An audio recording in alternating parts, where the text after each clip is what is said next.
Assalamualaikum warahmatullahi wabarakatuh. Salam sehat tanpa batas. Kita masuk di season sharing di program edukasi kesehatan alami dan ini menjawab pertanyaan yang sudah masuk.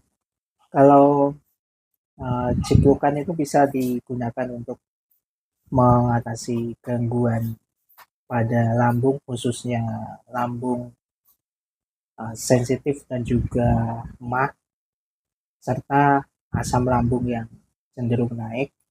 Komposisinya seberapa dan sebaiknya mengonsumsinya sesudah makan atau sebelum makan. Ceplukan nanti teman-teman bisa disesuaikan dari daerahnya masing-masing ya, tapi kalau secara umum ini dikenalnya ciplukan. Jadi buah ini biasanya ada di kebun, ada di rumah-rumah yang punya, tapi yang zaman dulu banget itu ada di kebun, di sawah. Kalau sekarang mungkin ya di tempat-tempat yang memang menyediakan seperti khusus herbal, khusus rempah-rempah, khusus daun-daun seperti itu biasanya ada. Kalau di wilayah Jakarta Timur itu sangat banyak yang menyediakan daun-daun seperti itu, terutama buah-buah dan diantaranya adalah ciplukan ini. Dan sebenarnya apakah bisa dia untuk mengatasi kurang fitnya lambung atau lambung yang kurang sehat? Jawabannya dengan komposisi yang tepat dan dengan mematuhi aturan-aturan yang sudah diberikan, sudah direspon oleh tubuh kita. Contoh ya, misalnya kalau kita mengonsumsi makanan yang cenderung bersantan, nanti tiba-tiba terasa lambungnya nggak nyaman atau perut nggak nyaman. Ketika terlalu asam, tiba-tiba nggak nyaman. Nah ini kan aturan-aturan yang nggak ditulis sebenarnya, tapi ini bentuk respon dari tubuh kita bahwa lambung itu sedang nggak baik dan nggak boleh mengonsumsi makanan itu. Artinya nggak boleh di sini bukan berarti kita harus pantang gitu ya. Ya mungkin sebulan sekali dengan komposisi yang terukur itu boleh.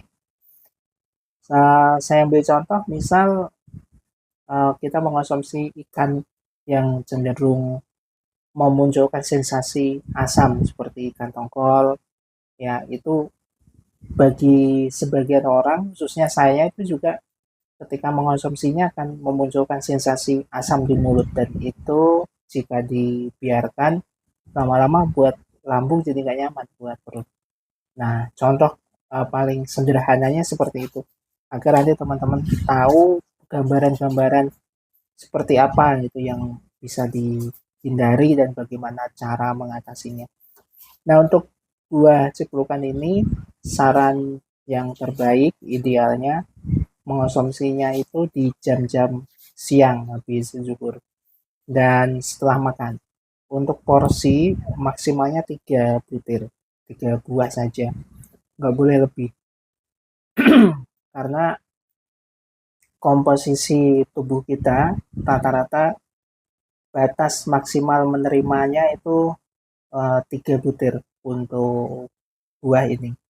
Dia juga memunculkan sensasi pedas ya, sensasi hangat.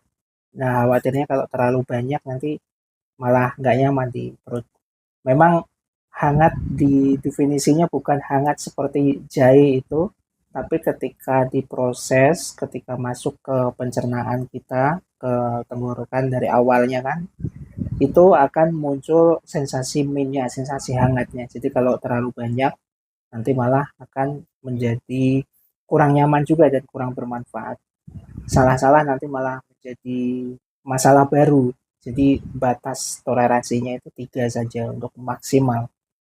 Untuk mengulanginya, mengonsumsi ini bisa 3 hari sekali untuk lambung yang tadi yang lagi kurang nyaman, yang sensitif. Tapi kalau untuk pencegahan saja, itu bisa sebulan 2 kali, berarti 2 minggu sekali tuh. Nah ini sudah ideal. Kemudian apakah ini bisa dikonsumsi untuk dewasa dan anak-anak? Kalau kita bicara anak-anak, mungkin dari usia 12 ya, usia 12 tahun itu boleh. Tapi kalau di bawah 12 tahun, saran saya jangan mengonsumsi buah ciplukan ini, apalagi untuk obat misalnya lambungnya sensitif gitu. Ini jangan dicoba-coba karena nanti akan memicu sensasi kurang nyaman di perut dan akan diare. Biasanya um, berdasarkan pengalaman nih yang saya tahu beberapa waktu lalu, anak usia 9 tahun mengonsumsi ini nggak banyak, 2 butir buah ciplukan ini. Malah setelahnya itu 2 jam nggak, padahal nggak mengonsumsi apa-apa, nggak makan es, nggak makan apa-apa gitu ya. Itu malah langsung diare. Nah, jadi ini kan ada indikasi-indikasi yang memang respon tubuh kita nggak memperbolehkan untuk mengonsumsi buah ini di usia-usia yang belum cukup gitu.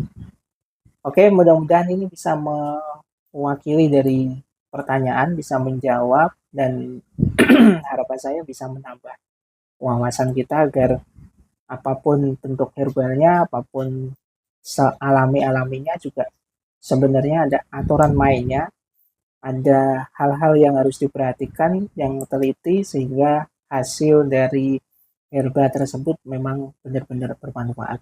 Terakhir dari saya, salam sehat tanpa batas. Assalamualaikum warahmatullahi wabarakatuh.